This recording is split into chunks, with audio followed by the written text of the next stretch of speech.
Jamal, I'm having a really hard time being told by the President of the United States that I just need to tough it out on a whole bunch of stuff.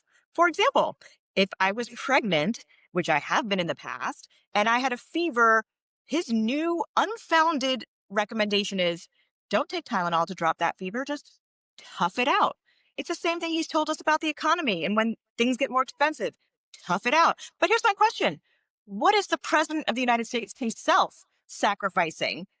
What are his friends sacrificing while the rest of us have to tough it out? I know it's a really crazy thing. I mean, look, let's just set the table here. I mean, the president of the United States and the Health and Human Services Secretary came out and told everybody to stop taking Tylenol. That's what you're supposed to tough it out about, right? Stop taking Tylenol. The president said, and we quote, just don't do it. If you're pregnant, don't take Tylenol and don't give it to your kids. Now, those of us who know, and I've never been pregnant, but I have spent a lot of time with a pregnant woman a couple of times. And I do know it doesn't always feel very great. I do know sometimes people have fevers. There are things that happen over the course of a pregnancy, and women need help to get through those things like everybody else needs help to get through those things. Tylenol is the one thing that I have been told sort of works. Yesterday, I called Dr. Lynn Lightfoot, who was the OBGYN who helped deliver our kids. And she told me, according to the American Council of Gynecologists, the recommendation is staying the same, and she will continue to prescribe Tylenol to her patients. People should talk to their doctors, not listen to RFK Jr. and Donald Trump. Well, the irony here is that in pregnancy, fever and infection have a higher risk of creating issues that would then result in autism or other fetal abnormalities. So, Tylenol is the least risky option. The idea of toughing things out that your body is just doing to you, they're essentially now telling us, especially women, to just accept whatever your body and nature tells you and dismiss anything about modern medicine. It's the And accept idea. pain. Accept pain. Why do we want women to be in pain? I don't understand that Thank point. you. Thank you, Jamal, because a lot of this reads like that and sounds like that, and it ties into the trad wife movement and so many other things about how the idea that women to just be tolerant of pain, they should be tolerant of all sorts of things that are happening, even if they're abnormal.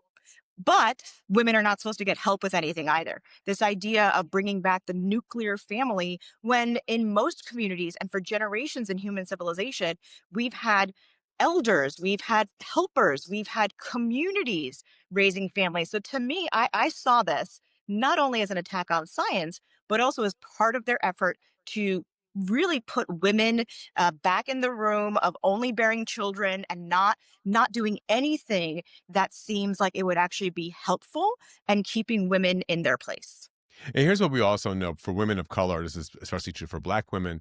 When Black women go to doctors and tell them they have pain, they go Mhm. to doctors and say something's wrong, it's not going right, they have a higher burden of proof to get the doctors to react. They have a higher burden of proof to get the medical staff to treat them. And what we've seen is higher rates of maternal mortality that come from Black women not being able to get the kind of care they need. So this actually not only says to women, ignore what your body is telling you, right? So not just deal with it, but ignore it. And then number two, when doctors come, when they have to go in the doctors, will they come in and say, I'm having a real problem that I need you to address? That is to me, as someone who's also a parent and concerned about what happens to the women, that's to me a much greater issue.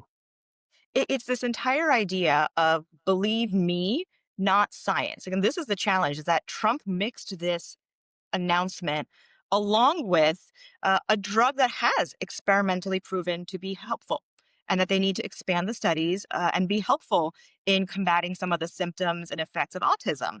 So it's really this idea that you have RFK Jr., who's just got a bugaboo about autism and wants to find some answer or solution to it, even if it's not grounded in science.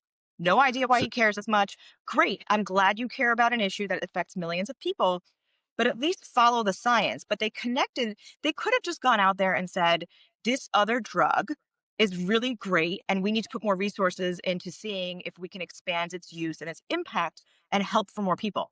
Why did they have to insult Tylenol and acetaminophen along the way? Something that's helped countless people. Like I don't get that part of it. And the only so way I can understand it is really because it's this idea of they want people not to trust experts or science, only trust Donald Trump. So there's so I was looking into this a little bit to try to figure out where this may have come from. So there's a UMass Lowell epidemiologist who did a study where she reviewed a whole host of these studies, and what they found was that in a fraction of the cases there may have been some kind of what is it's correlation but not causation, right? There may have been some correlation with Tylenol use. So their advice was more judicious use of Tylenol.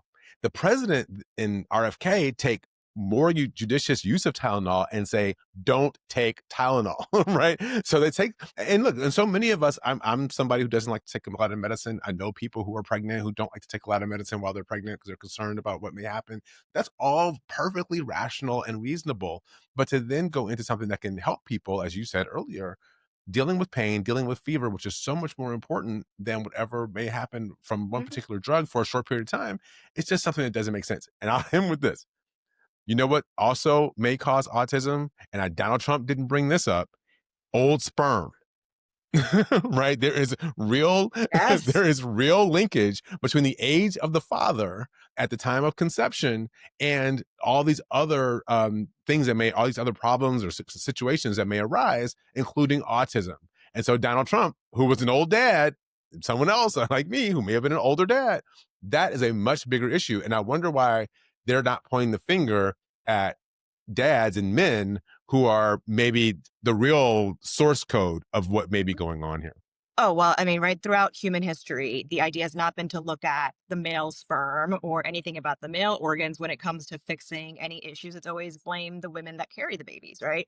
But that is a very true fact that now looking at and understanding how genetics works, it's not just about old eggs, older sperm. The idea that, oh, just because men can conceive, should they be conceiving at these older ages when potentially these neurological challenges and all these challenges we're concerned about with childhood development can come from that.